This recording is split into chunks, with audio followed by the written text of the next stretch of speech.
Maya Johnson, a skilled black nurse, finds a terrified white child shivering in the storm outside Westlake Memorial. Something in his eyes stops her from walking past.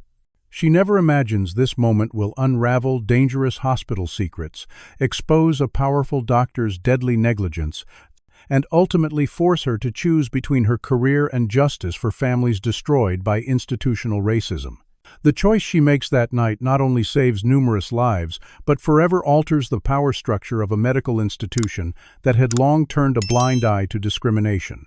Her simple act of compassion becomes the first domino in a chain reaction that brings powerful men to their knees and gives voice to those who had been silenced.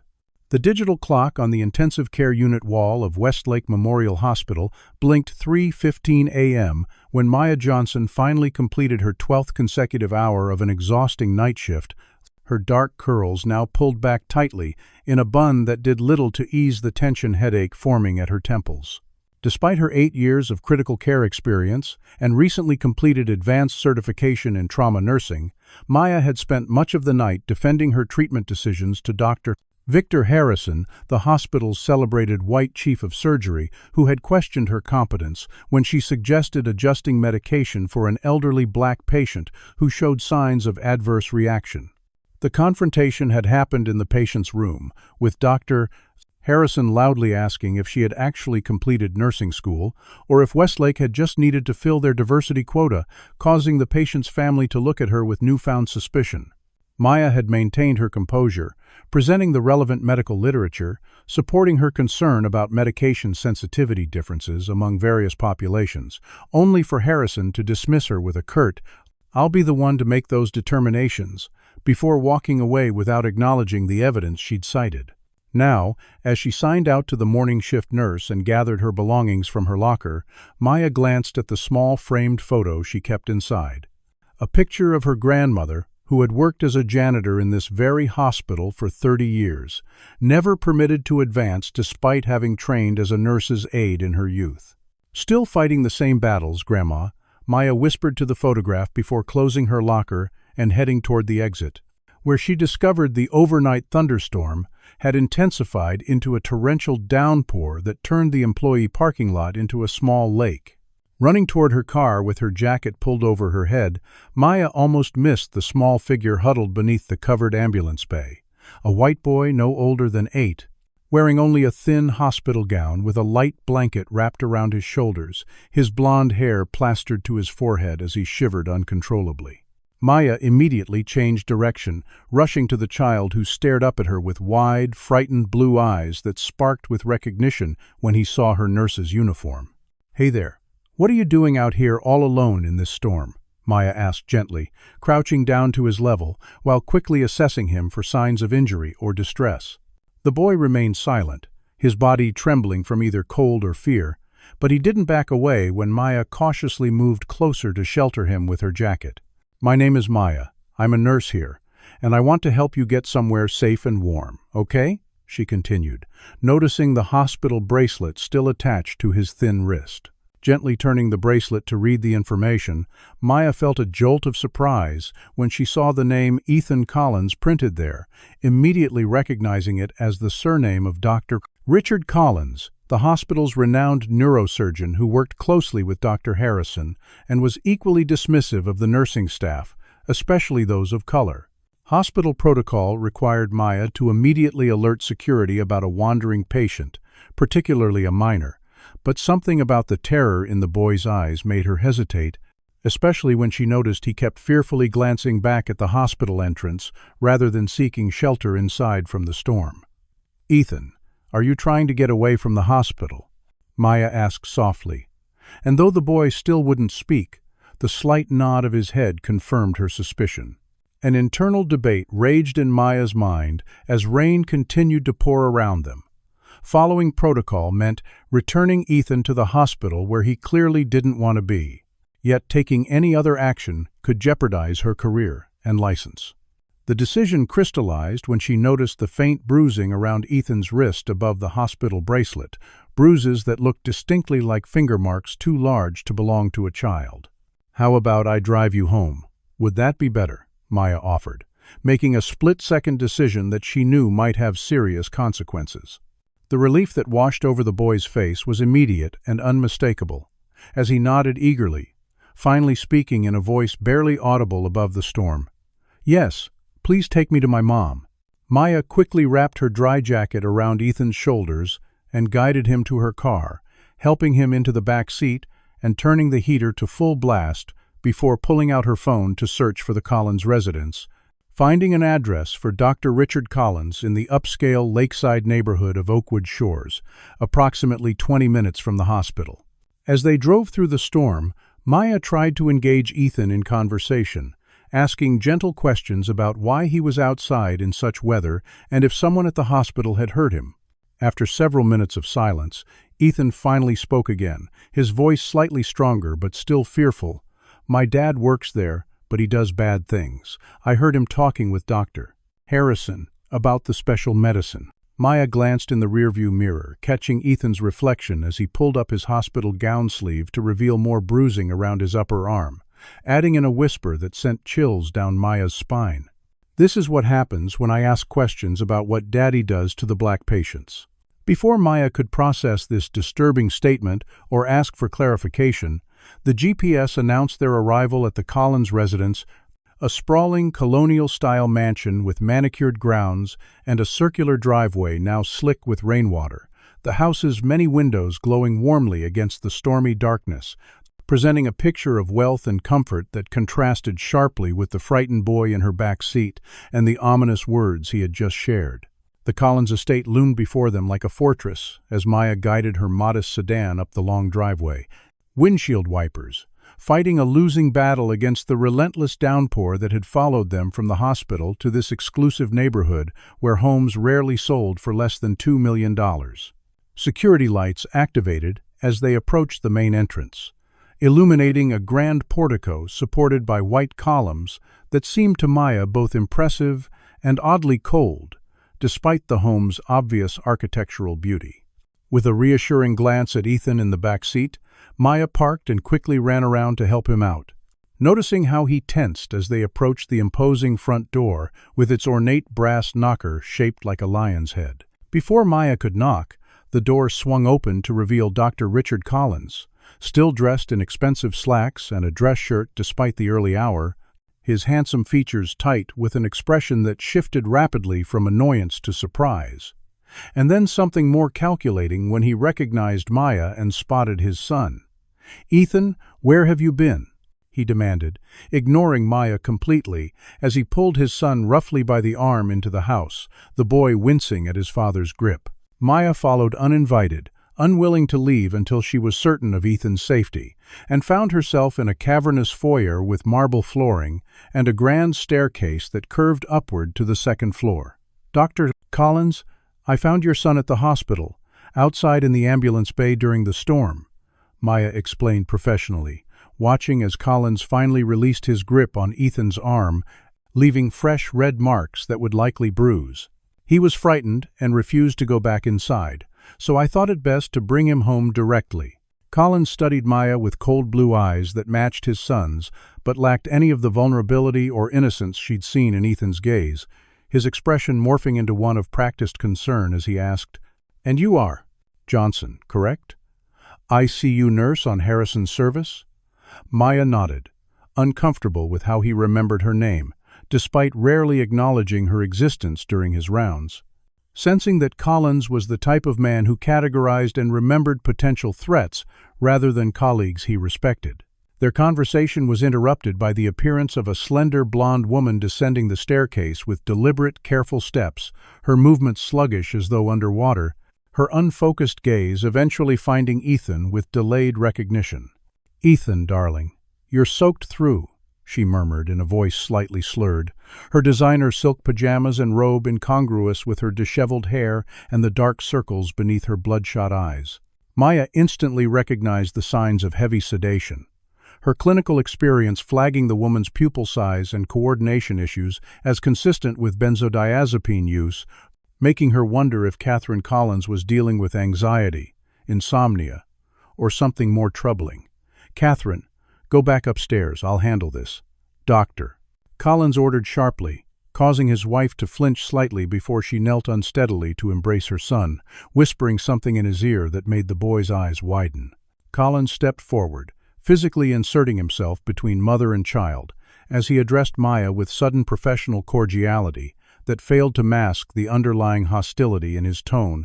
"Thank you for bringing my son home, Nurse Johnson, though hospital protocol clearly dictates alerting security when finding a disoriented patient, especially a minor." His emphasis on protocol carried an unmistakable threat that Maya chose to counter directly, maintaining eye contact as she replied, "I was concerned about Ethan's welfare, Dr. Collins, particularly given the bruising on his arms and his comments about bad medicine and what happens to black patients under your care." The temperature in the room seemed to drop 10 degrees as Collins' mask of civility cracked, revealing a flash of something dangerous before he regained control, stepping closer to Maya with his voice lowered to ensure his wife couldn't hear, making accusations about a superior based on the imagination of an 8-year-old boy is not only inappropriate but potentially libelous. Nurse Johnson, and I would hate to see a promising career derailed by such poor judgment. Catherine Collins swayed slightly on her feet, her gaze sharpening momentarily as she watched the confrontation before announcing she would take Ethan upstairs for a warm bath, her hand protectively on her son's shoulder as they climbed the stairs with deliberate slowness. Once they had disappeared from view, Collins dropped all pretense of politeness, his voice hardening as he informed Maya that her actions would be reported to hospital administration first thing in the morning, adding with chilling certainty, "Harrison and I have discussed your tendency to question established protocols before, Johnson, and this unauthorized removal of a patient from hospital grounds might be exactly what's needed to address the situation permanently." Maya stood her ground, refusing to be intimidated as she responded, "If you're threatening my job because I helped a frightened child who showed signs of abuse, that says more about your ethics than mine, Dr. Collins." Something dangerous flashed in Collins' eyes at the word abuse, and he stepped closer, invading Maya's personal space as he opened the front door in clear dismissal, his voice now silky with implied threat. "Drive carefully in this storm, Nurse Johnson. Accidents happen so easily on these winding roads, especially when one is distracted." As Maya walked toward her car, the rain still pouring around her, a movement at an upstairs window caught her attention, and she glanced up to see Catherine Collins watching her intently, pressing something against the glass before quickly disappearing behind the curtain. Puzzled, Maya hurried to her vehicle and had just started the engine when a soft knock at the passenger window startled her, revealing Catherine Collins standing in the downpour without a coat, her sedated movements now infused with urgent purpose as she pressed a folded piece of paper into Maya's hand when she rolled down the window, whispering, "Room B42, patient records," before hurrying back toward the house without further explanation. Maya unfolded the damp paper once she was safely down the driveway, reading the hastily scrawled note that contained exactly what Catherine had verbalized, plus a series of numbers that appeared to be a door code. The drive to her modest apartment on the south side of the city gave Maya ample time to debate her options, each seeming more impossible than the last as she weighed her moral obligation against professional consequences, knowing that investigating Collins' research would likely end her career, but ignoring a potential pattern of abuse against both patients and possibly Collins' own family could cost lives. After a fitful few hours of sleep, Maya arrived at Westlake Memorial for her scheduled shift only to be met by security at the staff entrance, the guard uncomfortable but firm, as he explained she needed to report immediately to administration. The administrative suite on the top floor felt unusually quiet, as Maya was escorted to a conference room where Dr. Harrison waited alongside the hospital's legal counsel, their expressions confirming her worst fears before Harrison spoke with barely concealed satisfaction. "Nurse Johnson, Dr. Collins has filed a formal complaint regarding your unauthorized removal of his son from hospital premises, including allegations of inappropriate questioning and implied accusations of serious professional misconduct. You are suspended pending investigation, effective immediately, and the State Board has been notified." As security waited to escort her from the building, Maya realized her badge hadn't yet been deactivated, giving her a narrow window of opportunity to access room B42 before losing hospital privileges entirely. A decision that crystallized when Harrison added with unmistakable menace, "I'd advise against pursuing this misguided crusade further, Johnson, as your employment prospects in healthcare will be severely limited once this investigation concludes." The hospital corridors felt different to Maya as she navigated them now, no longer a respected nurse, but essentially an intruder, using her soon-to-be deactivated badge to slip past restricted areas while security finished, processing her suspension paperwork several floors above. Room B42 turned out to be located in the hospital's oldest wing, a section largely unused since renovation 5 years earlier, except for overflow storage and archived records, its location conveniently distant from high-traffic areas and accessible through a service corridor that maintenance staff rarely frequented during morning shifts. Maya's heart hammered against her ribs as she approached the unmarked door, keying in the code from Catherine Collins' note with fingers that trembled slightly, each digit possibly bringing her closer to career suicide, or, worse, criminal charges if she were caught accessing confidential records without authorization. The lock disengaged with a soft click that sounded thunderous in the empty hallway, and Maya slipped inside, finding herself in a windowless room lined with filing cabinets and portable hard drives, a single computer terminal glowing in the corner like a beacon. Unlike the hospital's modern electronic record system that tracked every access attempt, these appeared to be shadow files, physical and digital records kept deliberately separate from the official system, raising immediate red flags about their purpose and contents. Beginning with the filing cabinets labeled with the current year, Maya quickly discovered a disturbing pattern. Folders containing patient information were color-coded, with green folders for white patients and red folders for patients of color, primarily African American, a system that had no legitimate medical purpose Maya could imagine. Pulling several folders from each category and spreading them on the small desk, Maya began cross-referencing treatments, outcomes, and complications, her clinical experience allowing her to quickly identify statistical anomalies that became increasingly impossible to attribute to coincidence or natural variation. Black patients under Dr. Collins' care were dying at 3 times the rate of white patients with identical presenting conditions, their treatment protocols diverging in subtle but significant ways that wouldn't trigger automatic alerts in the hospital's quality control systems, but cumulatively resulted in dramatically different outcomes.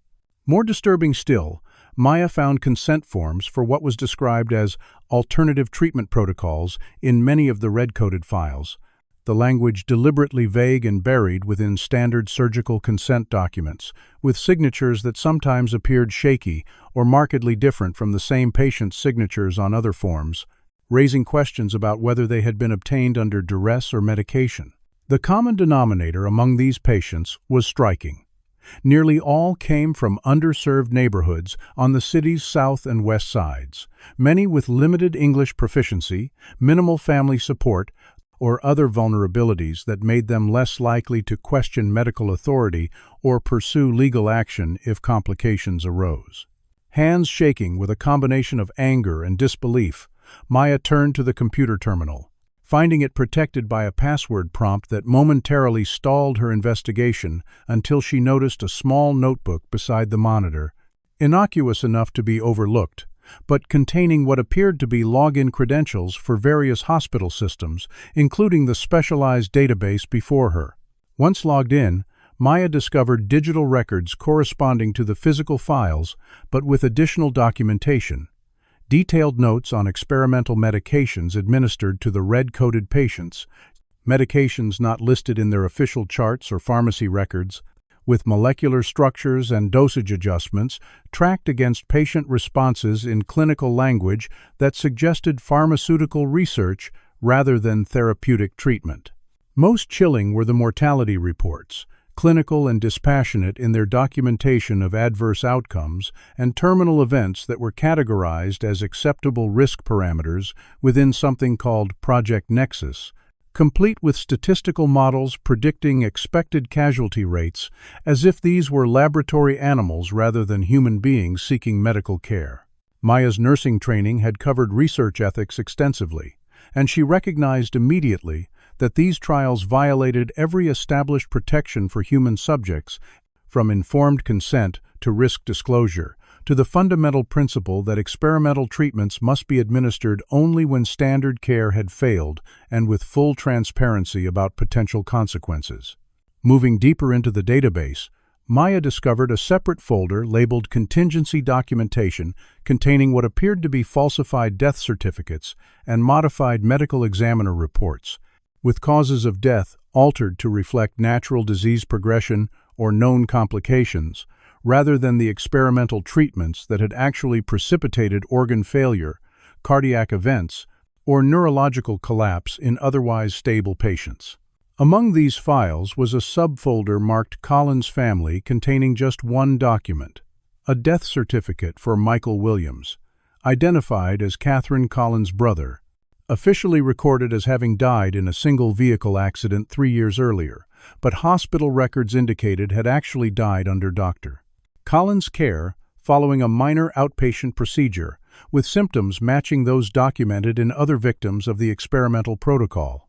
This personal connection suddenly contextualized Catherine's desperation and apparent sedation, suggesting not a woman suffering from anxiety, but one being deliberately kept impaired to prevent her from exposing her husband's involvement in her brother's death. The pieces were falling into place with horrifying clarity when Maya heard the unmistakable sound of a keycard against the door's electronic reader, giving her barely seconds to grab her phone and begin photographing as many documents as possible, focusing on patient identifiers, treatment disparities, and the most damning evidence of deliberate falsification. She managed to send a batch of photos to her personal email using the hospital's guest Wi-Fi before the door swung open to reveal Dr. Harrison flanked by 2 security guards, his expression shifting from surprise to cold fury as he took in the scene before him. "Well, Nurse Johnson, it seems we can add unauthorized access to confidential records to your growing list of violations," Harrison stated with dangerous calm, nodding to the guards who moved to block the only exit. "Doctor, Collins suspected you might attempt something like this after Catherine's little performance this morning, which is why I took the precaution of placing an alert on your badge activity, despite administration's oversight in failing to deactivate it immediately." Maya stood her ground, despite the phone being roughly confiscated from her hand by one of the guards, knowing that at least some evidence had already been transmitted beyond their reach, even as Harrison scrolled through her device with growing alarm at what she had documented. "These records prove Collins, and you have been experimenting on black patients without proper consent, targeting vulnerable populations and falsifying death certificates to cover up the casualties," Maya stated clearly, wanting her accusation on record, even as the security guards moved to escort her from the room. "The mortality rates for African American patients under your care are statistically impossible without deliberate negligence or misconduct, and I've just sent evidence to multiple secure locations." This last part was a bluff, but the momentary flicker of concern across Harrison's face suggested it had landed effectively, even as he recovered to respond with practiced indignation. "These are serious and defamatory allegations based on records you had no authority to access and likely lack the expertise to interpret correctly. Not only is your career at Westlake over, Johnson, but I'll personally ensure you never practice nursing again, anywhere." As the guards gripped her arms to remove her from the building, Maya locked eyes with Harrison, her voice steady despite the gravity of her situation. "People are dying because of what you and Collins are doing, and Ethan Collins is being abused to keep him silent about what he's witnessed. This isn't over just because you're throwing me out." Harrison's laugh lacked any genuine amusement as he replied, "Actually, Johnson, that's exactly what it means, because tomorrow you'll be facing criminal charges for patient privacy violations that will make these elaborate conspiracy theories of yours sound like the desperate deflections of a disgraced healthcare worker. No one will believe you over 2 of the most respected surgeons in the state, especially once your history of filing concerns about racial disparities in care is framed as a pattern of unjustified grievances stemming from personal bias rather than medical evidence. As Maya was escorted through the hospital corridors, former colleagues averted their eyes while others openly stared, the rumor mill already working overtime to explain her presence between security guards, leaving her to wonder how many knew or suspected what was happening under their shared roof, but chose silence over the professional suicide of speaking up against figures as powerful as Collins and Harrison. The 24 hours following her forcible removal from Westlake Memorial passed in a blur of anxiety and frantic strategizing for Maya, who alternated between checking her email for the crucial photos she had managed to send herself and jumping at every sound outside her apartment, half expecting police to arrive with a warrant for her arrest based on whatever charges Harrison and Collins had manufactured. The ping of an unknown number texting her phone the following afternoon therefore sent her heart racing until she read the cryptic message, "Coffee at Meridian Books, 4 p.m. Back room, friends who believe you." Suspicion warred with desperate hope as Maya debated whether this might be a trap or genuine support, ultimately deciding that remaining isolated played directly into her opponent's hands and that the public setting of the independent bookstore cafe at least minimized the risk of any confrontation becoming dangerous. Dressed inconspicuously in jeans and a sweatshirt with her hair tucked under a baseball cap, Maya arrived 15 minutes early to scope out the location, taking a corner table in the small cafe, attached to the bookstore with clear sightlines to both the entrance and emergency exit, ordering a coffee she was too nervous to drink, while watching each new arrival with apprehension. At precisely 4 o'clock, an older white woman with steel-gray hair cut in a practical bob entered the cafe, her experienced gaze sweeping the room before landing on Maya with instant recognition despite their minimal previous interaction. And Maya felt a jolt of surprise as she identified Olivia Jenkins, the night shift charge nurse from Westlake's surgical floor who had worked at the hospital for over 2 decades, but rarely interacted with the ICU staff directly. Olivia approached without hesitation, sliding into the seat opposite Maya with a tight smile that conveyed both caution and resolve, her voice low but steady as she explained, "I've watched Collins and Harrison for years. Noticed the pattern in patient outcomes, but could never access the kind of evidence you found yesterday before they scrubbed the official records. When I heard what happened, I knew I had to reach out before they completely discredited you." Before Maya could respond, they were joined by a tall, lean black man in his 50s, wearing the gray uniform of Westlake's custodial staff, who Olivia introduced as James Washington, head of overnight maintenance with access to areas of the hospital even senior medical staff rarely entered. "I've been cleaning those doctors' private offices for 8 years, and I hear things when they think nobody's listening or nobody matters enough to be careful around," James explained in a deep, quiet voice tinged with suppressed anger. 3 nights ago, I was emptying trash in the physician's lounge when Collins and Harrison came in discussing something they called loose ends that needed cleaning up regarding their special research project, and how certain patient outcomes were statistically necessary sacrifices for the greater breakthrough. Their conversation was interrupted by the arrival of a third person, a petite woman with a disheveled appearance who practically collapsed into the 4th chair at their table, and Maya immediately recognized Catherine Collins despite her lack of makeup and casual clothing that seemed deliberately chosen to avoid attention, a far cry from the designer outfits she normally wore as the wife of one of the hospital's star surgeons. "I took a risk coming here," Catherine stated without preamble, her hands trembling slightly though her eyes were clearer than when Maya had seen her at the Collins home, suggesting she had avoided taking whatever medication kept her docile. "Richard thinks I'm at my therapy appointment, but I have maybe an hour before he expects me home and starts checking my location on my phone." Catherine's story emerged in hurried, sometimes disjointed fragments that the group pieced together. Before marrying Richard Collins, she had been Catherine Williams, a promising surgical resident herself who had met Collins during her training and gradually abandoned her own career as he systematically undermined her confidence while elevating his own status through aggressive networking and research. Publications. The controlling behavior had escalated after marriage. But the breaking point came 3 years earlier, when Catherine's brother Michael had needed a minor procedure for chronic migraines, and Richard had insisted on handling it personally, only for Michael to die unexpectedly. From what Catherine later discovered were complications identical to those experienced by other patients in Colin's experimental protocol. When I started asking questions, finding inconsistencies in the autopsy report compared to what I'd observed as a trained medical professional, Richard began gaslighting me, first subtly and then blatantly, until he convinced our entire social circle I was having a breakdown from grief, which justified the medications he prescribed that kept me too foggy to pursue the investigation or maintain my credibility. Catherine explained, her voice strengthening as she spoke, despite the horror of what she described. I've been gradually reducing my dosage in secret, documenting everything I can, but he watches me constantly.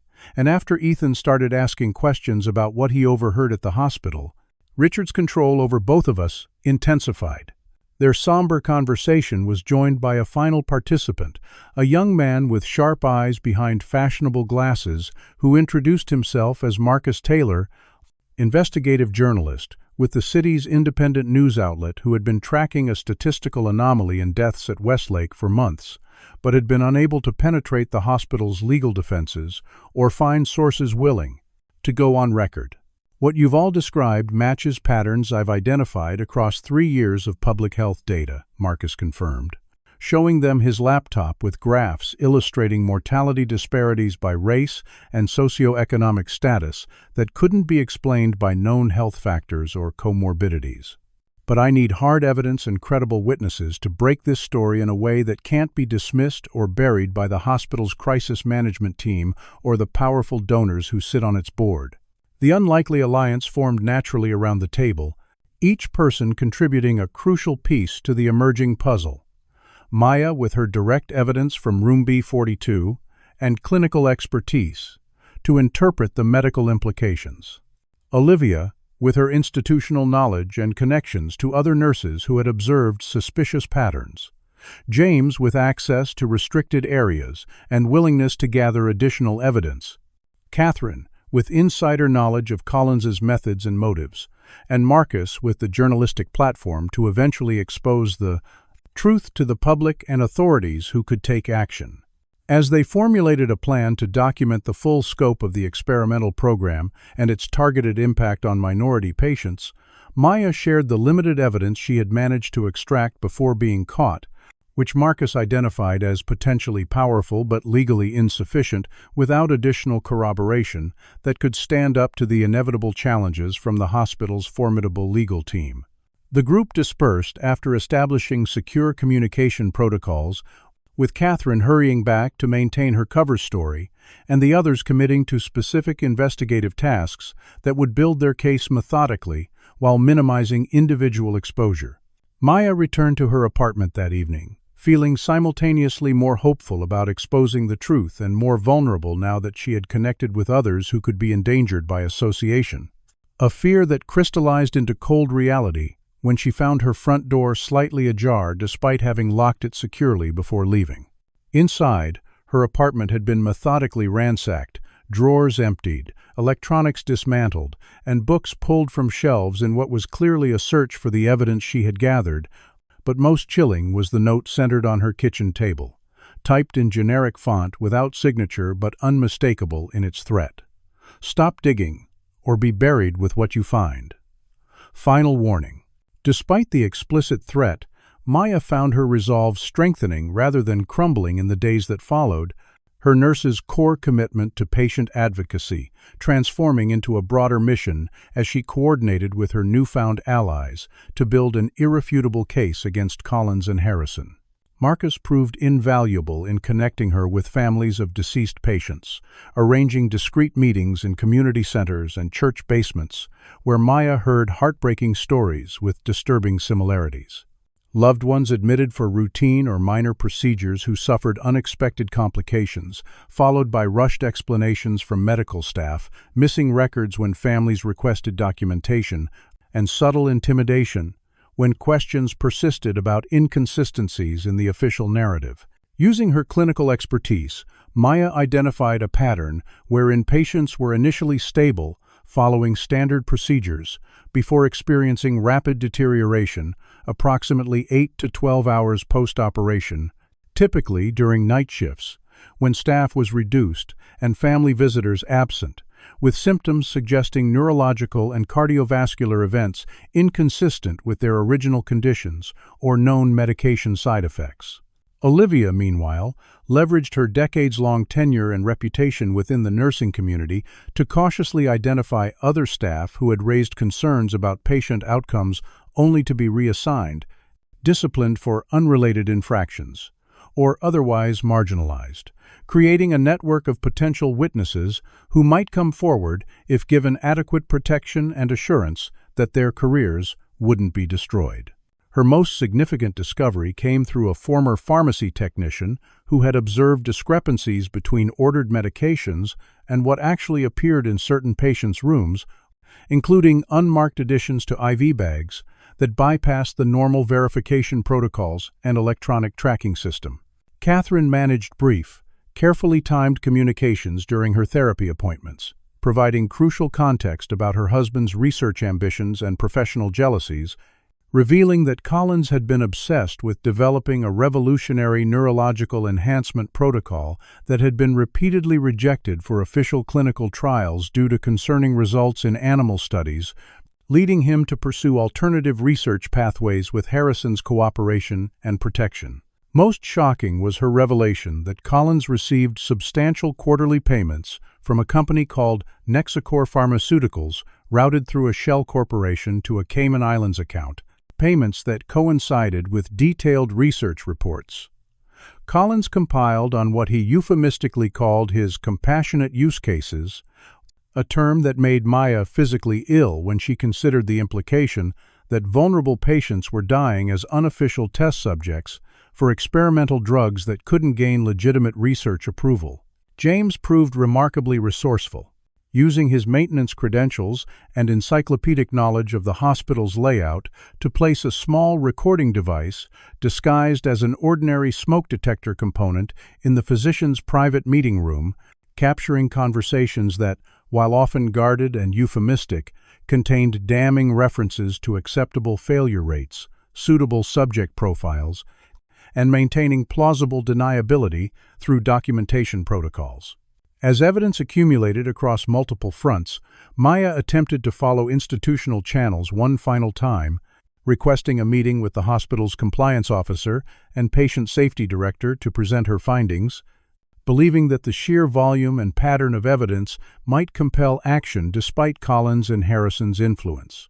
She arrived at the administrative offices with Marcus accompanying her as both witness and journalistic observer, only to be met not by the hospital officials but by Collins' personal attorney, who served her with both a restraining order prohibiting contact with the Collins family and a defamation lawsuit seeking millions in damages for what was described as a malicious campaign to destroy the reputation of a distinguished surgeon based on fabricated evidence and racially motivated accusations. The legal documents effectively silenced Maya through the threat of financial ruin, while simultaneously positioning any evidence she presented as potentially self-serving attempts to undermine the lawsuit, a classic legal maneuver that Marcus recognized immediately as designed not necessarily to win in court, but to intimidate and discredit through process rather than outcome. That night, as Maya paced her apartment considering increasingly limited options, a soft knock at her door revealed Ethan Collins standing alone in the hallway, his small frame dwarfed by a backpack nearly as large as himself, his face pale but determined as he whispered, "I ran away again, and I brought proof this time." Once safely inside, Ethan revealed the contents of his backpack. His father's personal tablet, forgotten during a family dinner when Collins was called back to the hospital for an emergency, containing password-protected files that the boy had accessed using the family birth date combination his father believed no one knew he used for unimportant devices. With trembling hands, Maya examined the tablet's contents, finding video recordings of Collins and Harrison discussing specific patients by case number rather than name, reviewing physiological responses to something called Compound NX42, with clinical detachment as they analyzed which demographic groups showed optimal tolerance thresholds versus expendable trial cohorts. Most disturbing was Ethan's quiet explanation for why he had finally fled the house with evidence. His voice small but unwavering as he described overhearing his father on the phone discussing plans to have Catherine committed to a private psychiatric facility following her latest episode of paranoid delusions, a conversation that ended with Collins assuring the person on the other end that once she's admitted, her credibility will be permanently compromised, and we can adjust her medication regimen appropriately. Ethan's revelation that he had witnessed his father injecting special medicine into specific patients during supposedly routine examinations, including Catherine's brother before his death, confirmed the worst of their suspicions about direct tampering with patient care rather than merely negligent treatment protocols. As Maya contemplated their next steps, considering whether to take Ethan to Marcus's apartment where he might be safer than with her, the sound of police sirens approaching her building sent a wave of premonitory dread through her seconds before heavy knocking announced their arrival, followed by an authoritative voice announcing they had a warrant regarding a missing child. Through her peephole, Maya observed not only uniformed officers, but Dr. Collins himself standing slightly behind them, his expression a mask of paternal concern that transformed briefly to smug satisfaction when he caught Maya's eye through the door, confirming her suspicion that this was no coincidence but a carefully orchestrated trap. "They tracked my phone," Ethan whispered in horror, pulling the device from his pocket where a location tracking app showed it actively broadcasting his position, crushing any hope Maya might have had about claiming the boy had never been there. The choice crystallized with brutal clarity, surrendering herself and the tablet to face charges of kidnapping and evidence tampering, or attempting a desperate escape that would only confirm her guilt and potentially endanger Ethan further, neither option preserving both her freedom and the evidence they had worked so hard to gather. As the officers began threatening to force entry, Maya made the only decision her conscience would allow, whispering urgently to Ethan to hide the tablet beneath her mattress before opening the door to face the inevitable consequences of her moral choice, knowing that at least the evidence would remain for her allies to recover once she was taken into custody. For 3 interminable days, Maya experienced the dehumanizing process of being processed through the criminal justice system, from the moment metal handcuffs bit into her wrists in full view of her neighbors, to her arraignment where the judge set bail at $500,000, based on the prosecution's characterization of her as a flight risk with dangerous, obsessive tendencies. The holding cell's harsh fluorescent lights, constant noise, and lack of privacy became her new reality as she was charged with multiple felonies including kidnapping, child endangerment, unauthorized access of protected medical records, and violation of a restraining order, charges that collectively carried potential decades in prison and guaranteed she would never work in healthcare again regardless of the ultimate verdict. The public defender assigned to her case seemed overwhelmed and skeptical of Maya's explanations about medical experimentation and targeted racial discrimination, clearly viewing her as yet another defendant constructing elaborate justifications for criminal behavior rather than accepting responsibility. Relief finally came on the morning of the 4th day when Marcus appeared at the jail with the bail bondsman, explaining that he, Olivia, and several families of Collins' victims had pooled resources to secure her temporary freedom, though the 10% non-refundable premium had depleted their limited funds significantly. Walking into the harsh sunlight of freedom, Maya was confronted with the devastating developments that had occurred during her incarceration. Her face had been plastered across local news with headlines like "Disgraced Nurse Obsessed with Doctor's Family and Hospital Whistleblower" or "Dangerous Stalker," with carefully selected quotes from former colleagues describing her as increasingly fixated on racial issues and combative when her allegations weren't taken seriously.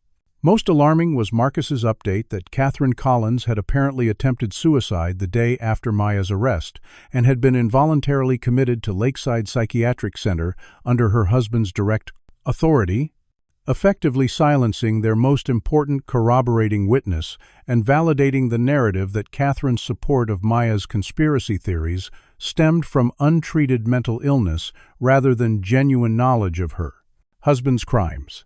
The tablet containing Colin's incriminating videos had disappeared from Maya's apartment during a subsequent legal search authorized by the same judge who had set her excessive bail, leaving them without their most compelling physical evidence and raising questions about how thoroughly Collins had managed to integrate himself into the local law enforcement and judicial infrastructure.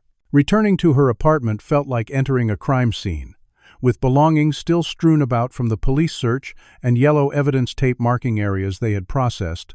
The invasion of her private space, mirroring the violation she felt as her professional reputation and personal integrity, were systematically dismantled by forces with seemingly unlimited resources and influence.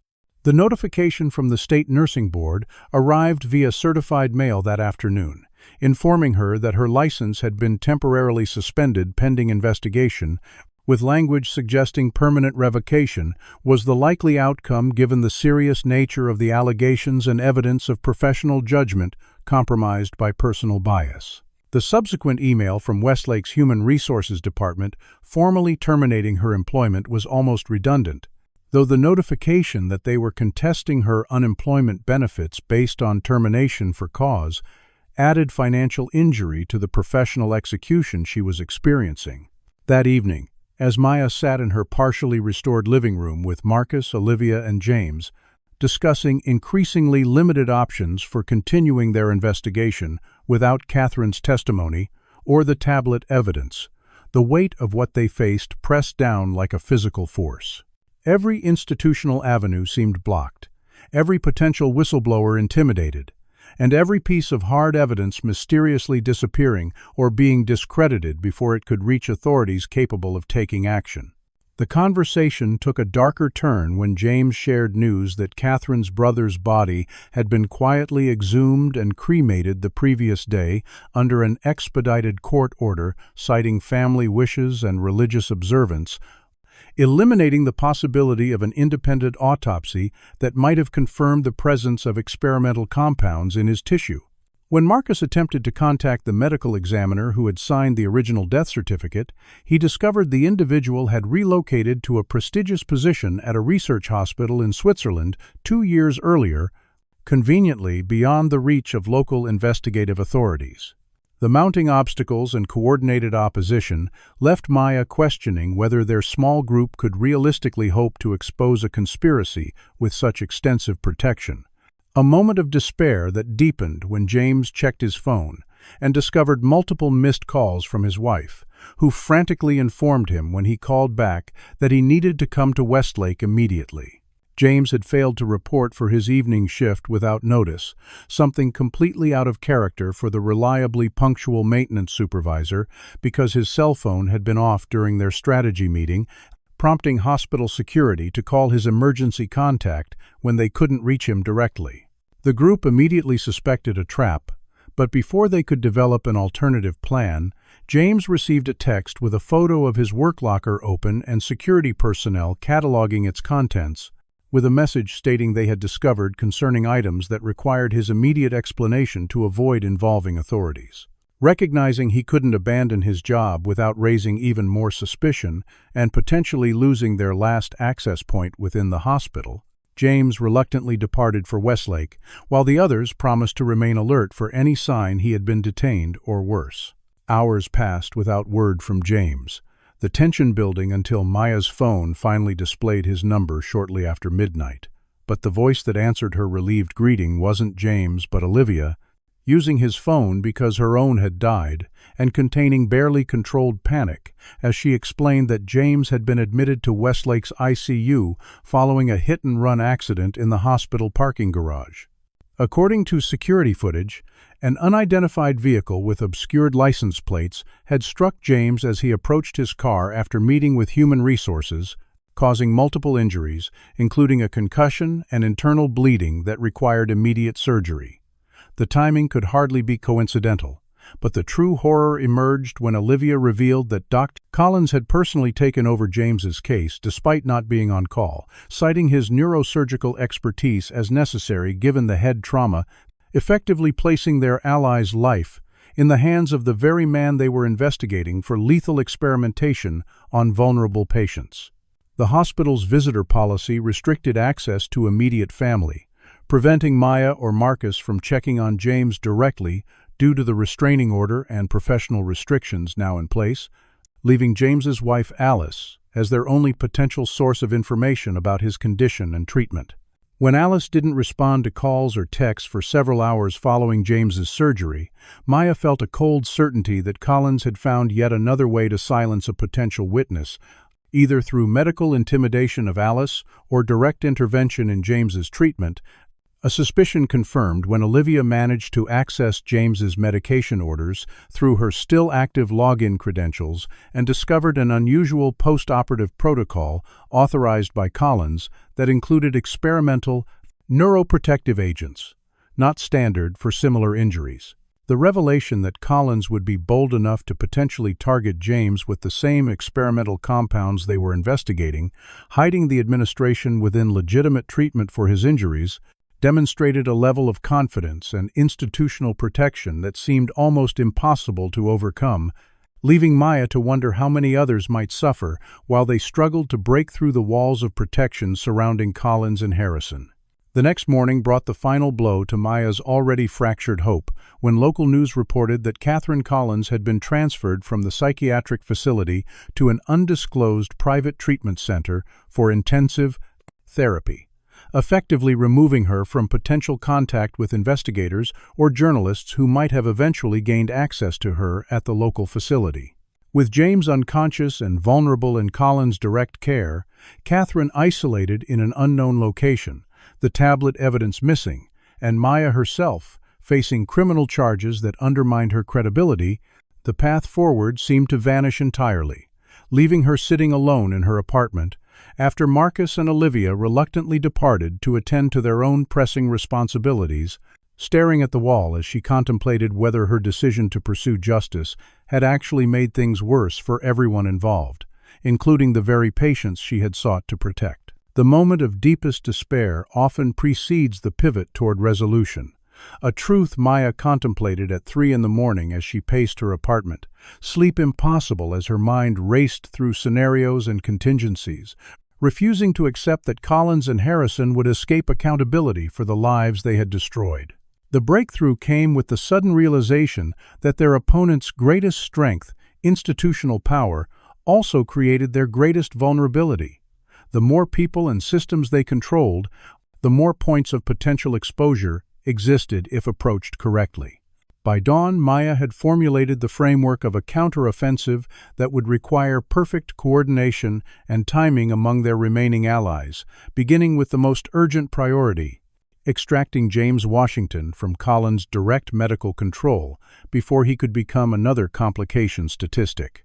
Olivia Jenkins, whose decades at Westlake had earned her the trust and respect of staff across departments, implemented the first phase by coordinating with James's wife Alice and 2 ICU nurses who had previously expressed concerns about unusual patient outcomes under Collins's care.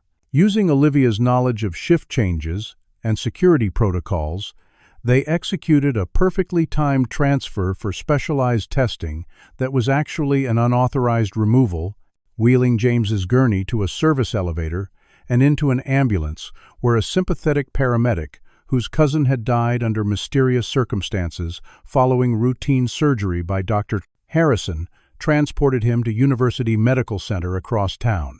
By the time Collins discovered the deception during morning rounds, James was safely under the care of a neurosurgeon with no connection to Westlake, his medical records transferred with him documenting the unusual medications Collins had ordered, creating the first piece of physical evidence that couldn't simply disappear. Simultaneously, Marcus published a carefully worded article in his independent news outlet, outlining concerning patterns in patient outcomes at Westlake Memorial without making direct accusations that could trigger immediate legal action, but including enough specific details about mortality rates and statistical anomalies to draw attention from state health authorities who were obligated to investigate once certain regulatory tripwires were activated. The article intentionally avoided mentioning Collins or Harrison by name while focusing on institutional failures of oversight and quality control, framing the issue as a systemic problem rather than individual misconduct to reduce the likelihood of a successful defamation claim while still initiating external scrutiny that the hospital couldn't easily control. While Collins and Harrison scrambled to manage these unexpected developments, Maya implemented the third prong of their strategy by approaching Dr. Elaine Harrison, Victor Harrison's ex-wife who had left both her marriage and her position at Westlake 3 years earlier, under circumstances obscured by non-disclosure agreements and sealed court records. Initial contact through Marcus's journalistic credentials opened a door that Maya's compromised status couldn't have, revealing a woman still bound by legal constraints against discussing specific events but willing to direct them toward evidence of previous ethical violations that had been covered up by the hospital board, including incident reports that had mysteriously disappeared from official records but which Dr. Elaine Harrison had prudently copied before her departure, documents she had stored with her attorney under instructions to release if she ever experienced an unexpected medical emergency. These breadcrumbs led Maya to connections between board members who had protected Collins and Harrison, and pharmaceutical investments that created clear conflicts of interest, establishing a pattern of institutional corruption that extended beyond the two surgeons to the very oversight mechanisms meant to prevent such abuses. The most critical development came when Olivia discovered through casual conversation with an IT department secretary that Westlake planned a complete server migration and data archive cleaning scheduled for the following weekend, a process that would permanently erase older backup files, including those potentially containing the original, unaltered patient records that might prove tampering had occurred in cases under Collins and Harrison's care. This discovery created an urgent timeline, prompting Maya to reach out to Andre Williams, a cybersecurity specialist whose mother had died following what was supposed to be a routine procedure by Dr. Ender. Collins 2 years earlier, her death attributed to unforeseen complications, despite having been in excellent health prior to hospitalization. Andre's expertise and personal motivation made him an ideal ally for the most technically challenging aspect of their plan, accessing Westlake's servers remotely to preserve evidence before it could be destroyed, a task requiring sophisticated knowledge of hospital information systems and careful execution to avoid detection.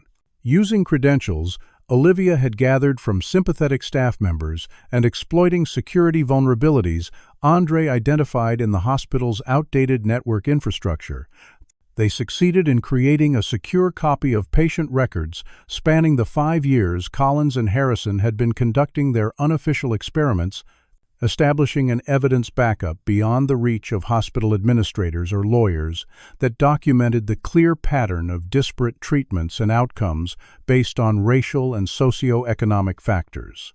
The coordinated counteroffensive was gathering momentum when Maya received a frantic call from an unfamiliar number that turned out to be Catherine Collins. Her voice clear, but terrified, as she explained. She had managed to escape from the private facility where Richard had placed her, using a nurse's unattended phone to make this single call before they discovered her missing. "They're keeping me drugged, Maya. Every time I start to clear my head, they increase the dosage," Catherine explained rapidly, clearly aware her freedom was temporary. "Richard knows I've kept records, journals documenting everything I observed and suspected over the years, including details about Michael's death and the others. The journals are hidden in a storage unit rented under my maiden name." Catherine provided the location and access information before revealing the most disturbing development yet. Richard's planning to move what he calls Phase 3 trials to a private clinic he and Harrison established off the books, away from even the limited oversight at Westlake. They're targeting specific genetic markers more common in African American patients, Maya. It's not just opportunity or vulnerability, they're deliberately selecting for racial characteristics in their experiments. Before Catherine could share more details, the call abruptly ended, leaving Maya with crucial new information, but also grave concern for Catherine's safety once her escape and communication were discovered. Maya immediately attempted to contact Marcus to arrange recovery of Catherine's journals, only to have her call intercepted by an unfamiliar voice, informing her that she should proceed alone to the location Catherine had specified if she wanted to resolve the situation. A clear indication that Collins had either traced Catherine's call or anticipated her reaching out to Maya. Despite recognizing the obvious trap, Maya realized that avoiding it meant abandoning Catherine to whatever fate Collins had planned for his increasingly inconvenient wife, a calculation complicated by uncertainty about whether police would respond appropriately to Maya's concerns, given Collins' apparent influence over local authorities and the active charges against Maya herself that undermined her credibility. After a moment's deliberation, Maya texted her location and destination to both Marcus and Olivia with instructions to alert authorities if they didn't hear from her within 2 hours, then headed to the address Catherine had provided. A self-storage facility in an industrial area on the city's outskirts. Her determination to retrieve the journals, Catherine had risked everything to tell her about overriding the fear, churning in her stomach as she drove toward what she knew might be a dangerous confrontation with the man who had already demonstrated his willingness to eliminate obstacles to his ambitions. The self-storage facility loomed against the darkening sky as Maya pulled into its nearly empty parking lot, the rows of identical orange doors giving no indication which might contain Catherine's crucial evidence or, potentially, an ambush orchestrated by Dr. Collins. Approaching the keypad at the entrance gate, Maya entered the code Catherine had provided, the momentary mechanical clunk of the gate unlocking seemingly amplified in the eerie quiet of the deserted facility, broken only by the distant sound of traffic from the highway beyond the perimeter fence. Her senses heightened by adrenaline, Maya proceeded cautiously toward Unit C-118, constantly scanning her surroundings for movement or signs of surveillance, the weight of her phone in her pocket, offering minimal reassurance that help might come if she could manage to alert her allies in time. The storage unit itself appeared undisturbed, its padlock intact, suggesting she might have arrived before Collins, a small advantage Maya leveraged by quickly entering the combination Catherine had given her and lifting the rolling door just enough to slip inside rather than fully exposing the unit's contents to potential observers. The beam from her phone's flashlight revealed a space filled with carefully labeled boxes of what appeared to be Catherine's personal belongings, items she had apparently been systematically removing from the Collins home and storing in preparation for an eventual escape, including photo albums, financial documents, and academic credentials from her interrupted medical career. Maya located the journals almost immediately. 6 hardbound notebooks, stacked chronologically and wrapped in plastic to protect them from moisture, each labeled with dates spanning the past 4 years and secured with a small luggage lock that yielded easily to the key Catherine had described, hanging on a chain hidden inside a hollowed book nearby. The first journal confirmed everything they had suspected, and worse.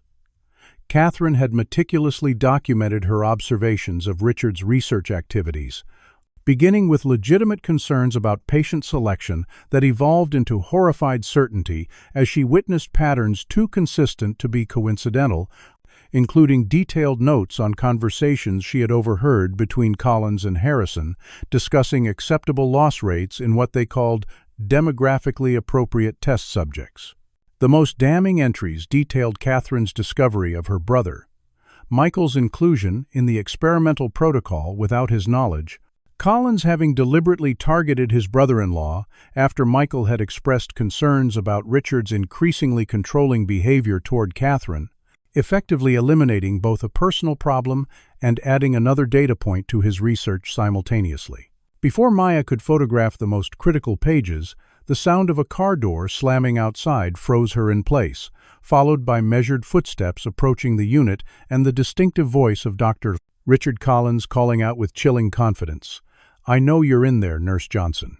Catherine was thoughtful enough to call me right after speaking with you, once she realized the consequences of her impulsive behavior." The claim that Catherine had betrayed her rang false, but Maya had no time to consider the deception as the storage unit door rattled upward, revealing Collins silhouetted against the parking lot lights, one hand casually in the pocket of his expensive overcoat, in a posture that immediately struck Maya as dangerous rather than relaxed. "You've caused quite a disruption to my work, Miss Johnson," Collins stated conversationally, as though discussing a minor scheduling inconvenience rather than the systematic destruction of her career and freedom. "Imagine my surprise when my wife, who should have been safely receiving treatment for her unfortunate mental health issues, managed to access a phone and contact you of all people. One might almost suspect staff were bribed, though that particular loose end has been addressed." The implication that whoever had helped Catherine had been punished sent a chill through Maya, even as Collins continued in the same pleasant tone. "I'm afraid I'll need those journals Catherine mentioned, as well as any copies of records you've managed to obtain. In return, I'm prepared to make the various legal problems you're facing disappear, which seems a fair exchange given the circumstances." Maya clutched the journal to her chest, backing deeper into the storage unit as she replied, "These journals document how you've been experimenting on black patients without consent, falsifying records to cover up deaths, and silencing anyone who questioned your methods. There's no deal that justifies keeping this hidden." Collins' laugh held genuine amusement as he advanced into the unit, forcing Maya to retreat until her back pressed against the rear wall. "Your moral indignation would be more impressive if anyone with actual authority shared it. The board members who might investigate are major shareholders in Nexicor Pharmaceuticals, the company funding my research. The chief of police plays golf with Harrison every Sunday. Even your precious state medical board includes 3 of my former mentees who owe their careers to my recommendation." His confidence faltered slightly when Maya revealed their server access and evidence backups, prompting a flash of genuine concern before Collins recovered with a dismissive wave. "Digital evidence can be corrupted, witnesses discredited, particularly those with obvious racial bias motivating their allegations. You'll notice the patients I selected were predominantly from demographics with limited resources to pursue legal challenges, a practical consideration for advancing medical science without unnecessary impediments." When Maya pointed out the explicitly racial component of his victim selection, Collins' facade of professional detachment briefly cracked, revealing the ugly prejudice beneath as he snapped, "Don't play the race card with me, Johnson. This isn't about racial discrimination. It's about scientific efficiency. Certain genetic markers present more frequently in African American populations, respond differently to the compounds we're testing. Why waste time with subjects unlikely to provide useful data?" The callous reduction of human lives to mere data points sparked Maya's outrage as she demanded, "How many people died for your scientific efficiency, Dr. Collins? How many families were destroyed because you decided their lives were acceptable losses?" Instead of denying the deaths, Collins shrugged with disturbing nonchalance. "Pioneering research always involves sacrifice. The combat enhancement drug we're developing for military application will eventually save thousands of lives in conflict zones, making the few dozen subjects who experienced adverse outcomes statistically insignificant in the broader calculation." The revelation that Collins and Harrison were developing military applications, rather than therapeutic treatments, explained both the secrecy and the enormous financial stakes that had motivated such extreme measures to protect the research. With Collins elaborating as he forced Maya toward the exit, Nexicor stands to secure a multi-billion-dollar defense contract if we complete Phase 3 trials before competing research teams.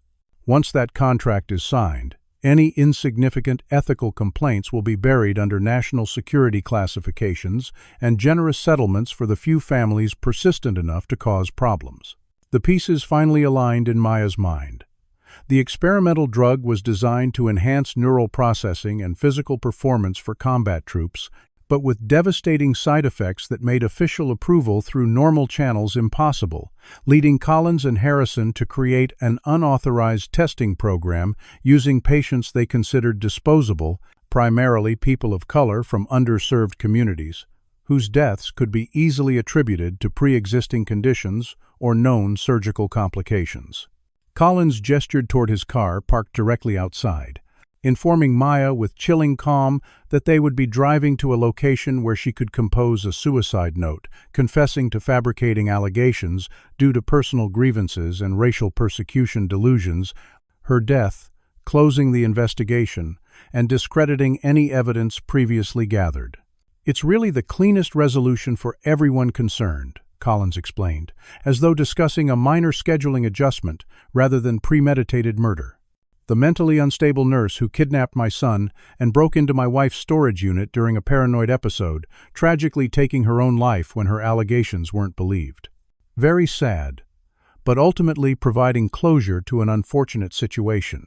Maya calculated her rapidly diminishing options, clutching Catherine's journal while scanning for any potential escape route or weapon, the storage facility's isolated location making screaming for help, futile and physical resistance against Collins unlikely to succeed given his considerable size advantage. The unexpected ringing of Collins' phone provided a crucial moment of distraction, his expression shifting from annoyance to alarm as he answered and barked, "What do you mean she's gone? Find her immediately." The call clearly concerned Catherine's whereabouts, giving Maya precious seconds to notice a narrow gap between storage units, potentially large enough for her to squeeze through if she could reach it. As Collins continued his heated phone conversation, momentarily focused on the crisis of his missing wife, Maya seized the opportunity to shove a nearby box toward him and bolt for the exit, ducking under his grasping arm and sprinting toward the perimeter of the facility rather than the main gate where Collins' car blocked the only road out. Collins recovered quickly, pursuing her with surprising speed for a man who spent his days in operating rooms rather than engaging in physical activity, gaining ground as Maya navigated the maze-like rows of storage units while trying to maintain her grip on the incriminating journal. The chase led them toward an undeveloped area behind the facility where the property backed up to a steep wooded ravine, Collins closing the distance as Maya's foot caught on uneven ground, sending her stumbling forward but still clutching the crucial evidence. "There's nowhere to go, Johnson," Collins called out, his professional demeanor now fully abandoned as he advanced on her, revealing a small pistol he withdrew from his coat pocket. "You've forced this to become unnecessarily dramatic, but the outcome remains the same. Nexicor can't afford delays or complications at this stage, especially with foreign competitors closing in on similar compounds." The mention of competitors triggered another outburst of frustrated revelation as Collins continued, "Do you have any idea what this drug means? The military applications alone are worth billions, but the cognitive enhancement aspects have implications far beyond combat. Imagine surgeons operating for 20 hours without fatigue, or intelligence analysts processing information at twice normal capacity. Yes, there are side effects. We're still refining, primarily affecting cardiovascular and neurological systems, but that's precisely why human trials are essential."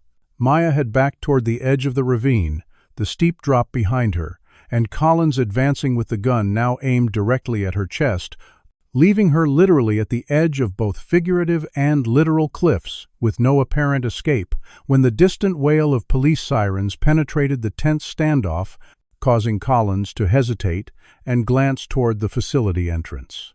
The momentary distraction was amplified by movement from the wooded area to their right, where a small figure emerged running toward them, calling out, "Dad, stop," in a voice Maya instantly recognized as Ethan Collins, his presence shocking both adults and causing Richard to instinctively lower his weapon rather than risk his son witnessing him shooting someone. The boy's unexpected appearance, combined with the approaching sirens, created the critical diversion Maya needed, as Collins turned toward his son with confused anger, demanding, "Ethan, what are you doing here? How did you find this place?" The boy's response came between panicked breaths.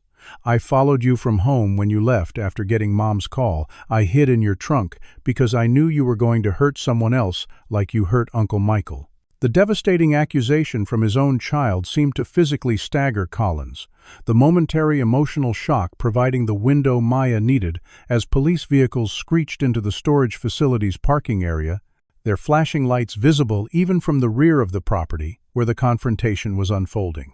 Collins made a desperate calculation, raising the gun once more toward Maya, only to freeze at the sound of a voice calling through a megaphone. "Dr. Collins, this is Detective Ramirez. We have the facility surrounded. Put down your weapon and step away from Miss Johnson immediately." The unexpected development bewildered Collins, his confident control of the situation evaporating as he demanded, "How did they know? Who contacted them?" Maya's relief was tempered by continued caution, as she explained. "Marcus tracked my phone GPS after I messaged him about meeting Catherine, and Olivia found Catherine at the facility after she escaped again and brought her to the police station directly. They have her statement and the journals documenting everything."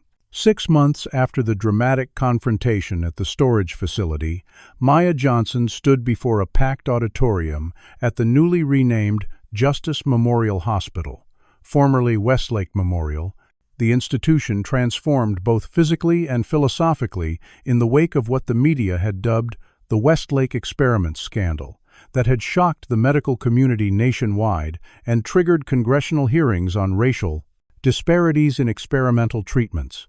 The investigation that followed Maya's narrow escape had revealed the full scope of Collins and Harrison's crimes, with federal authorities uncovering 47 patient deaths, directly attributable to unauthorized experimental treatments administered without informed consent, predominantly to African American patients, selected through a deliberate screening process that targeted those with limited financial resources, education levels, or family support systems that might have questioned unusual treatment protocols or pursued inconsistencies in outcomes. Both doctors now faced multiple federal charges, including murder, medical fraud, civil rights violations for targeted experimentation based on race, and conspiracy charges that carried potential life sentences, their trial scheduled for the coming months, with prosecutors rejecting numerous plea deal attempts from defense attorneys desperate to avoid the public spectacle of a trial that would expose the full horror of their clients' pleas. Actions. The hospital board, that had ignored previous complaints about racial disparities in patient outcomes, faced its own legal and regulatory nightmare, with 3 members indicted for criminal negligence and the remainder forced to resign amid public outrage and shareholder lawsuits that had decimated the institution's stock value and reputation. Nexicor Pharmaceuticals, the company funding the illegal research, had its defense contracts canceled and faced billions in liability claims from victims' families, its CEO and chief research officer arrested for conspiracy charges related to knowingly funding unauthorized human experimentation in violation of numerous federal regulations and basic ethical principles established after historical research atrocities. Maya herself had not only been fully exonerated of all charges, but celebrated as a whistleblower whose courage had exposed systematic exploitation of vulnerable populations, her nursing license reinstated with formal apologies from the state board that had rushed to judgment based on false allegations from Collins and Harrison.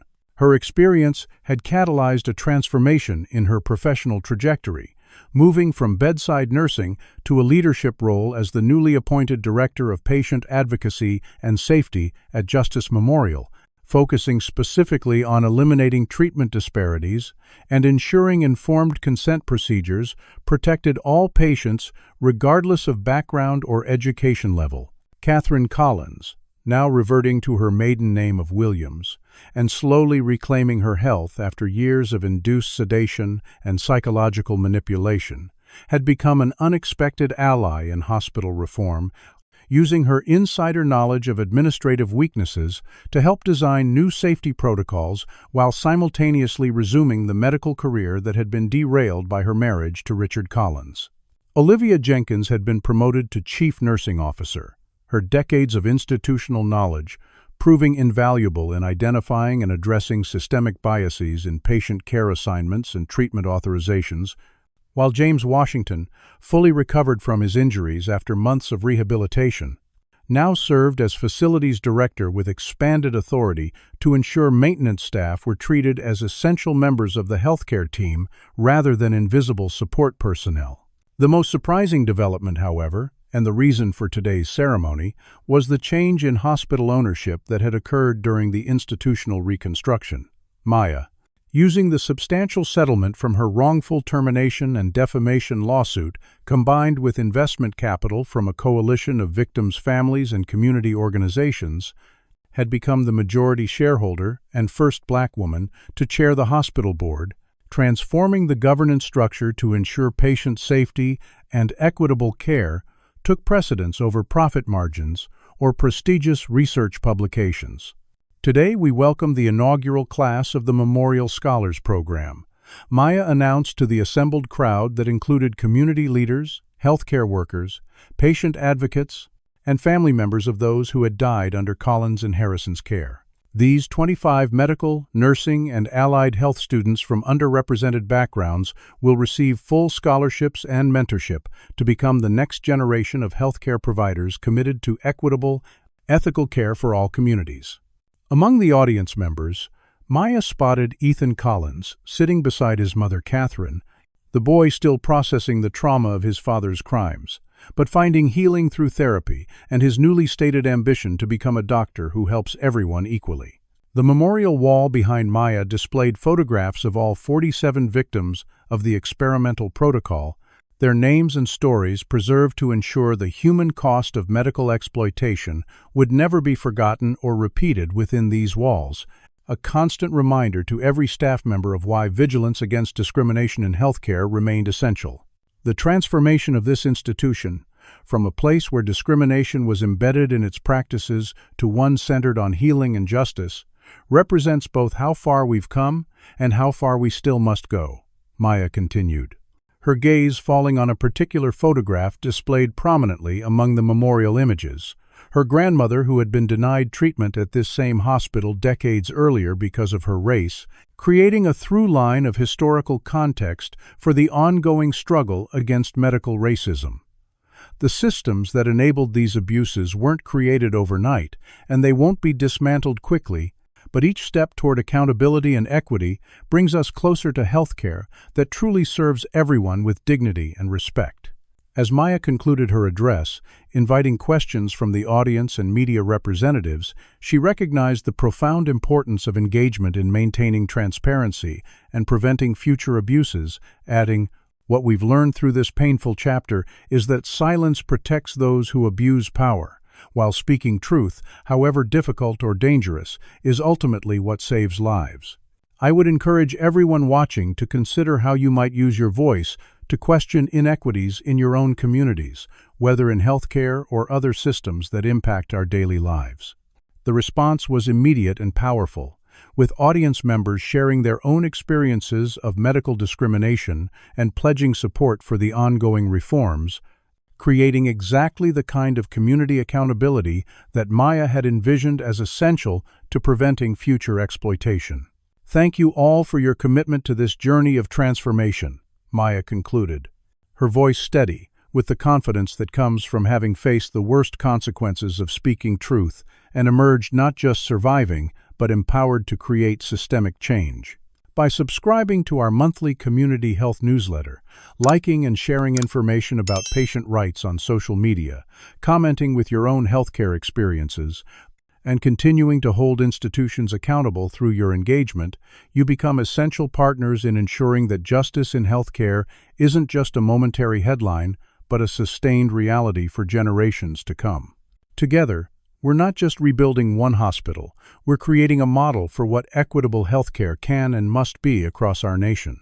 As the event transitioned to a reception where scholars could meet with mentors and community supporters, Maya found herself standing beside the memorial wall, gently touching her grandmother's photograph while reflecting on how individual courage, multiplied through collective action, could transform even the most entrenched systems of power and discrimination, a living testament to the truth that justice delayed need not be justice denied when people refuse to accept that some lives were considered less valuable than others in the calculation of progress.